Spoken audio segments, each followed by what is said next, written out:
Assalamu alaikum everyone. Today we will be discussing about the crucial role of key account management.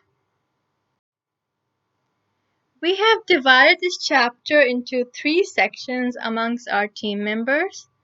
The first part, which is Introduction to Key Account Management, will be discussed by myself.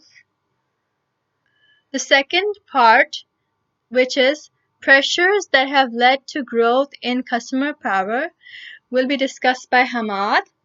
And the third part, Importance of understanding complexities of key account relationships, will be discussed by Waseem.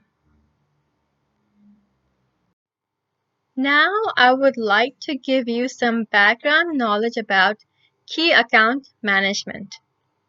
Many years ago, the power of decision making was usually kept with the supplier. However, with the passage of time, it isn't the case anymore. It has shifted to the customer or the consumer. So I can explain this shift in power, this change in power from supplier to consumer with the help of an example. Once there was a buying director of General Motors who called a meeting with all its suppliers and asked for a 20% reduction in rates. However, one CEO of a supplying company said that they're already selling below standard rates with the best technology, so they will not reduce their rates. But what was the answer from the buying director? He sent out the GM from the meeting room and said that he will never deal with him again. So is this kind of behavior acceptable in the market? So what do you think is the problem in this story or in this scenario? The problem is that consumers have become the king in the market and their bullying behavior has controlled the suppliers. So what could be the solution to this problem? In the past, there weren't much research going on in the field of key account management. But in 1996, a research club was formed to study the best practices in the field of key account management in Cranfield School of Management by the writers of this chapter. The best practices were studied from both the supplier side as well as the consumer side. But how do we select key accounts? Should we have more customers or few customers? In reality, suppliers deal with limited number of customers, and those suppliers who say they have hundreds of customers are usually making a false claim. After selecting key accounts, we have to categorize them. We can categorize the suppliers into gold, silver, bronze, or A, B, and C, but it's very essential that we have to maintain its confidentiality. Otherwise, it will lead to resentment by the consumer. In key account profitability, we will discuss which customers are more profitable for the supplier.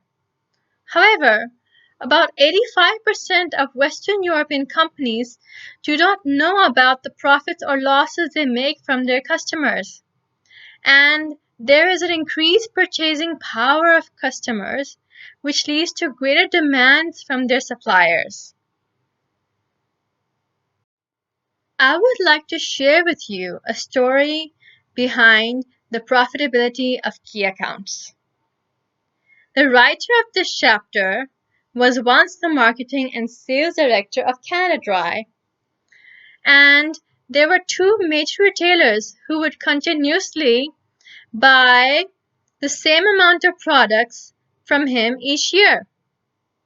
Retailer 1 had a condition to have daily, just-in-time, store-to-store delivery daily calls by Salesforce to carry out merchandising with 145 days credit. The second scenario was a second retailer, which only asked for delivery to the warehouse, did not insist on merchandising, and took only 45 days credit. So which retailer or which key account do you think is more profitable for the company? But what was the outcome of this story? The accounting system calculated that both customers were equally profitable. But why? Because allocated overhead cost to volume purchased. But why is it so? Why does it have such an outcome? Because it is the cost of dealing with customers after the product has left the factory that causes either profit or loss. And most companies still do product profitability and they marmalade their fixed costs to customers based on turnover, meaning they spread their overhead costs evenly across customers, which results in penalizing customers who are inexpensive to service and rewarding customers who are expensive to service. Do you think this is fair? No, this is not fair at all. We have to understand the needs of the customers and we have to amend this approach by understanding the customer's business, and this is the factor that leads to success in business. However, there are some key account managers who are trained to sell in volumes and are paid accordingly, so they do not cater to customers' demands. Do you think strategic plans are important for key accounts? Should strategic plans exist? Yes, they definitely should. Once a hospital was asked about its strategic planning, and they answered that they only had a plan for 1 year. And their answer again was that without a strategy, there is no surprise of failure. Do you think this is correct? Do you think this is the right approach? Just as 3 to 5 year strategy is essential for any business, so strategic plans for selected customers signed by the customer themselves are also critical to success. So there should be certain strategy from around 3 to 5 year strategy is very important for the business. Some roles and skills of key account managers are given in this book of key account management, but only a little bit has been mentioned in this chapter, and it says that selling and negotiation skills are required in addition to many more skills. Many more skills are required for the role of key account managers. Information technology, organization culture, and internal marketing all contribute to creating successful key account programs. However, there are other challenges and issues which organizations face today, such as the market maturity, in which the mature markets has transferred from power from suppliers to customers, as suppliers compete for more share of a decreasing number of customers. Other issues also include globalization and customer power. In globalization, numerous companies have gone global, they have gone international. And if any supplier who cannot offer service in any part of the world where the customer operates, then they will not win any business from their customer. And customer power was the third issue, in which we had discussed that they had found new power and customers are increasingly looking to selected suppliers to give them competitive advantage by product and process development. So thank you everyone. That was all from my side. I would like to now hand over this topic to my team member Hamad, who will be discussing the pressures that have led to the growth in customer power. Thank you.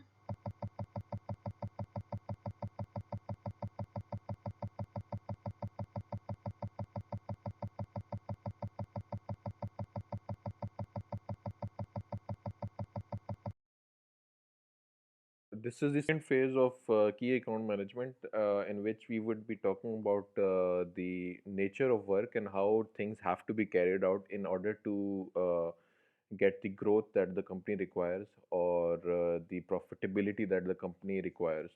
So, the first topic that is mentioned in the contents is related to pressures that have led to growth in customer power. We all know that the model for businesses in the past were very different to what it is now.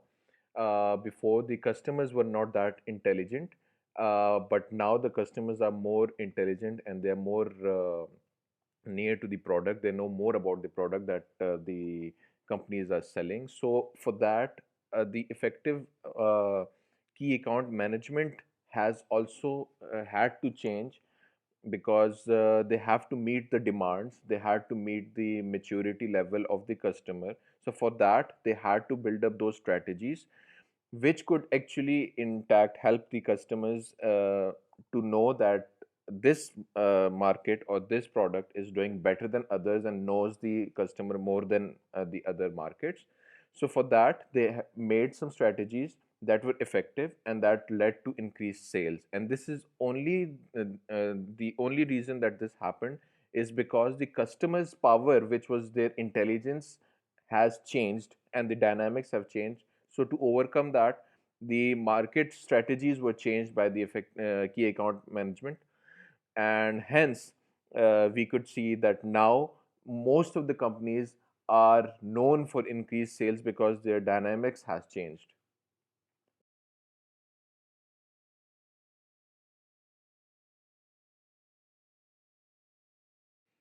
Coming to the second slide of the presentation, rapid change. Now, what you need to understand is that the company has to be systematically smart. Now, systematically smart means that the company needs to know that what strategies should be introduced or what strategies should be tried and tested during a specific time that is allotted. Now, that specific time is the actual competition. Every company that is leading a company, uh, a different company, every company that is leading a different company has to know that time is the most important part. The time plays the most important factor to succeeding in a business. Now, if there are two bread companies and they have two bread at the two breads placed at the market or at the store, now people would prefer that bread which has a longer expiry, which expires late, and that could okay, that is easily available in the market at the fastest possible time. So people would prefer that. Apart from that, people also like to have the value added services with the product, because that helps them have a belief in the company that they are actually helping out the customer with a service that no other company can actually provide. So, main reasons that the international companies like Coca-Cola and Pepsi succeed in maintaining their balance and leading the local manufactured soft drinks is that their time management and their item availability is much more quicker than any local present companies, and that gives them the advantage in the business strategies. None of the companies could live up to that competition. That's why they have gone out of the competition in that regards. So you need to exploit the time such that it helps the customer, builds the satisfaction, and also increases the business data. Also, there are some other factors that also help, that you have to have a forecasting. You need to know what the demand is, how you can meet it in the best possible time with effective product development skills excellence in flexibility, because you need to be flexible with your products, and you should always know how you could exploit your market more rapidly compared to any other company, because as it is mentioned in the slide, faster value added services to product, the more the potential gain in profitability.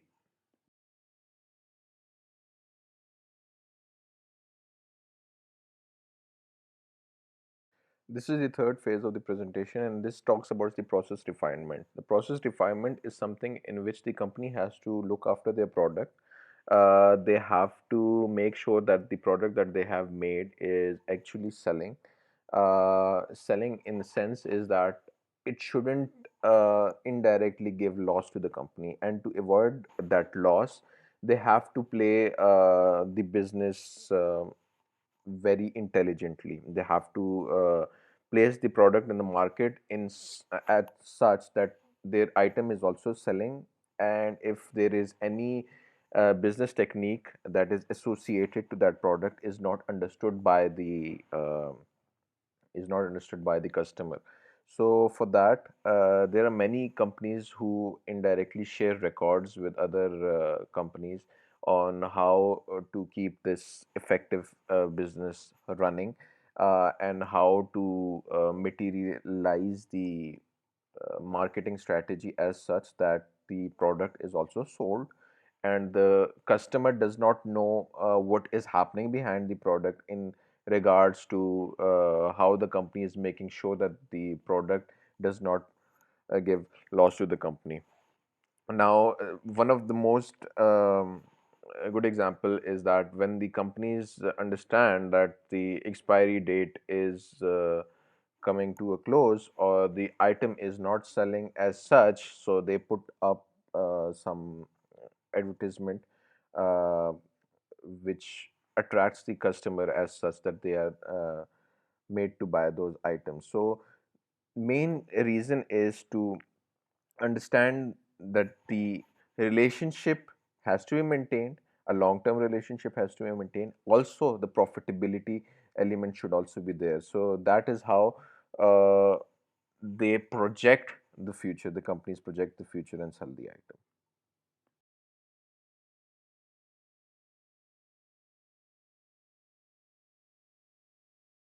Now, the fourth part of the presentation talks about redefining marketplace and pleasing customers. Now, we all know, as it was mentioned below, that all the customers at the moment are very smart enough.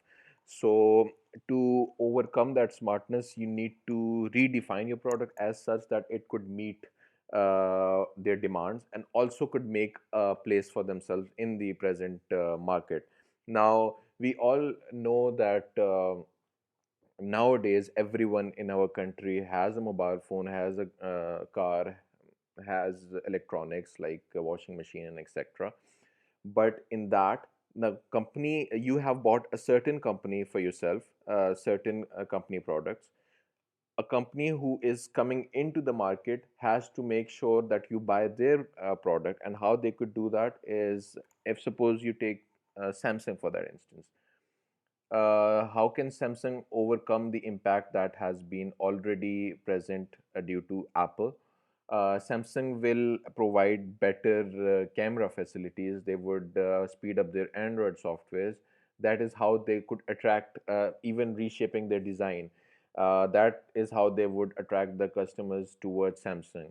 Similar goes for a different car. Now, if there are two sort of cars, one is providing you with the normal facilities with automatic windows and uh,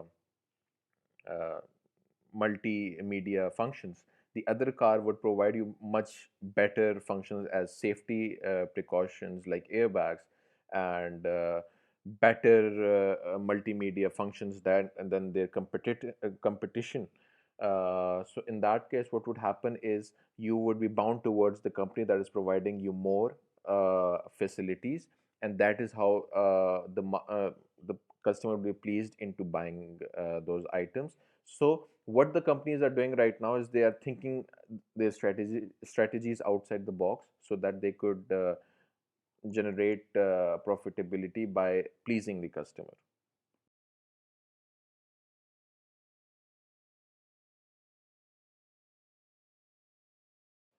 Now we all know that companies have got into a global share, which is their items are available globally, which you call it the in our country we call it the imported goods, or the imported items that we regularly buy.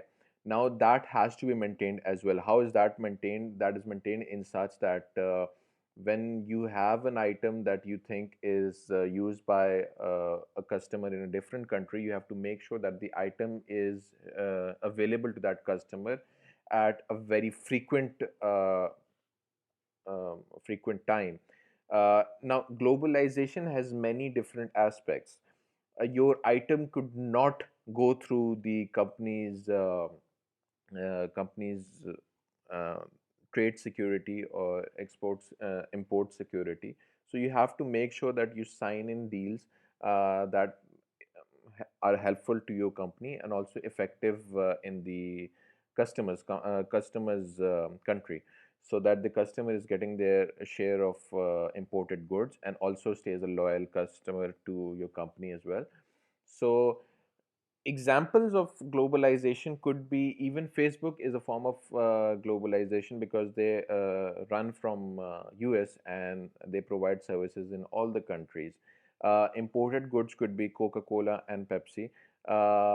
Also, because now the Coca-Cola and Pepsi companies are actually making items in our own country, so you could also go for snacks like the Candyland snacks that are coming from overseas, or you could also call it a different market approach of importing goods. Also, many cigarette companies are importing goods, and people prefer the imported goods rather than the local manufactured goods. So the international marketing is effective only if there are less barriers, and that would also help in effective strategy to keep the customer intact. um, so the companies in the present marketplace have to make sure that they face less barriers, and also has to win the trust of the customers by providing their items in the due respected time.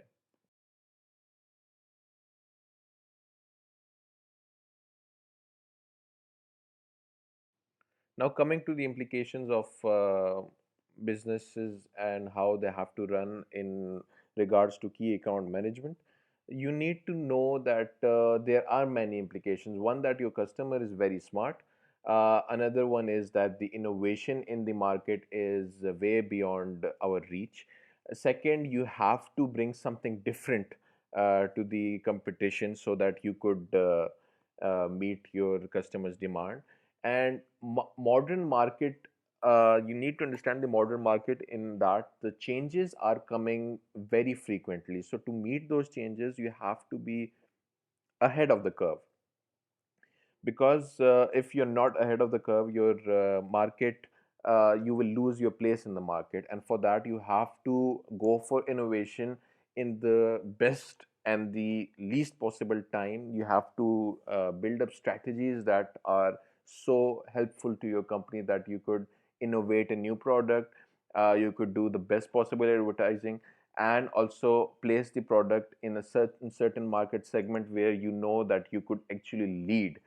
Now, the modern businesses, you have to know that your competition can be intact with a second competition that your product is facing. So these two competitions might be together at some point to get your company down, and then go on and have a competition of their own, and build a monopoly, and not letting your market enter. So you need to understand that even your friend company or a competition company could not be a competition to you in this such that they might be friendly within themselves to get you out of the market, and then build their own competition for future aspects.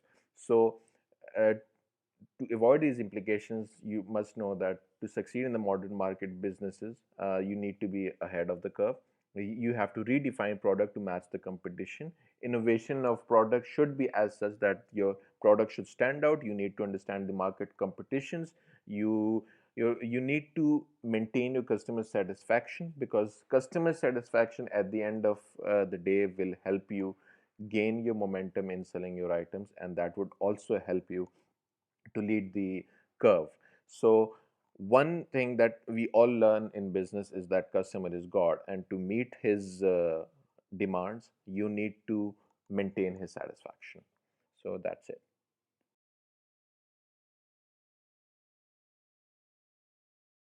Hey everyone, this is Waseem. I'm presenting the third part of this chapter, which is based on understanding relationship, the key account relationship, which is so important for us. The first part was covered by Ms. Anam, the second was covered by Mr. Hamad, and the third one I would like to present it to you.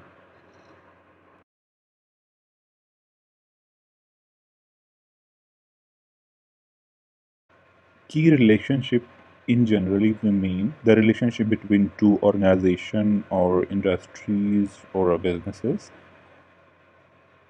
That relationship is very important for that organizations, and this relationship is not just dealing about the products. It may be some type of interaction, product or services adaptation, operational delivery, and underlying the strategy.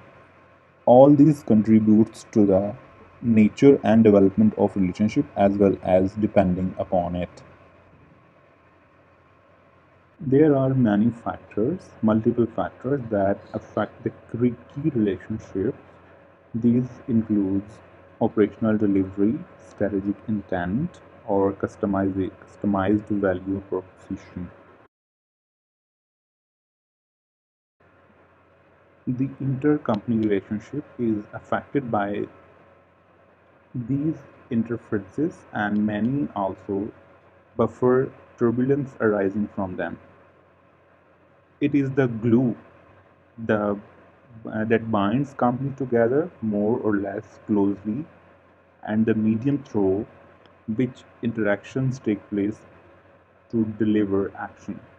These three things are called so-called as a glue for being a relationship between the organization.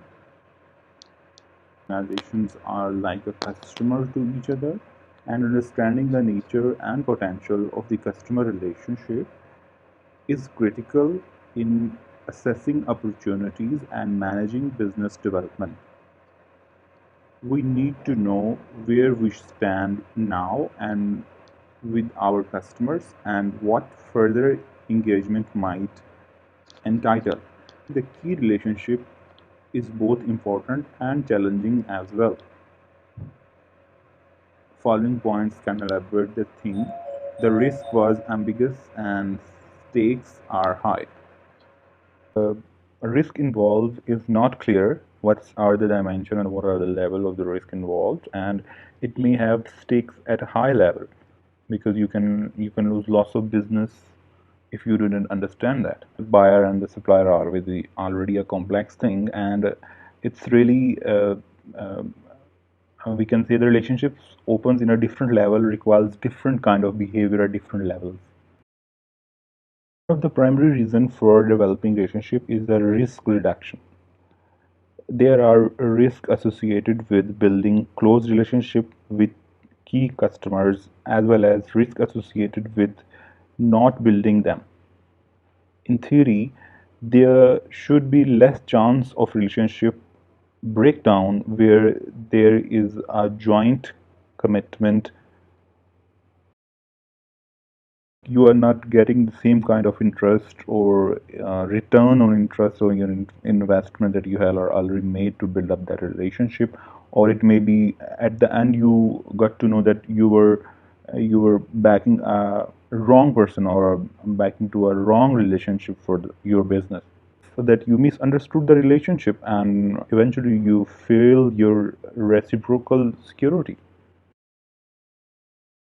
The major question must be if you have put time, effort, and money into development of that relationship, that closer relationship with our trading partner, will they be more profitable? The answer is not clear cut, though it may be summed up like yes, possible, but not automatically. Key accounts may have some substantial cost implication as well. Understanding or mishandling of that key account, some of the large key accounts maybe ended up in losing all of your investment or all of your time resources you have invested on that. Carefully selected and prioritized the uh, for the investment of scarce resources. Obviously, you have very few resources with your organization. You are very busy, and you are investing your time and money. So you have to prioritize which kind of relation or which kind of customer relationship you want to pursue with. That closer relationship will eventually automatically bring greater profit. This is not real, or this reality is not so simple. The inability of companies to measure profitability accurately or realistically gives cause for the confusion. Tool that may be defined as you have a closer relationship with your key accounts, it may be resulted in a better relationship stage or for your monetary term for your organization, but it's not the true. With the matrix relatively a matrix which shows an image that only 33% of the businesses or the chances have a company to have a better relationship with a better relationship profitability.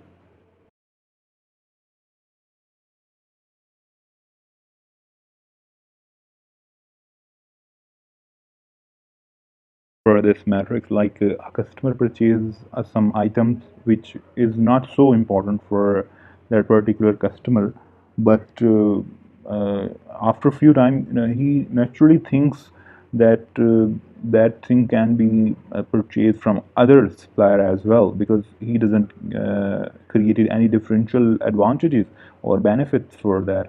And if a company in this situation pulls out many enforce or give extraordinary services to the thing which is not important for the customer, it will be a burden on the company as well. Involves the suppliers and the customer as well. Sometimes there is a huge market, a large number of customers are available. So the company will sub divide, or it may be called subcategorize itself. Like we can see in many mobile companies, like Samsung has two product lineup. They are different for their different customers, like Galaxy lineup and a Note lineup for cater the large number of customer, dividing into two categories and serving them separately.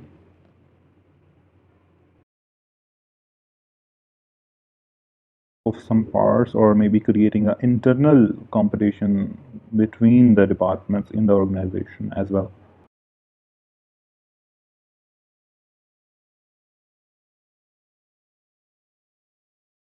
There may be a scenario in which your company is a customer and a supplier as well, and on the other hand, it's a competitor on the same time.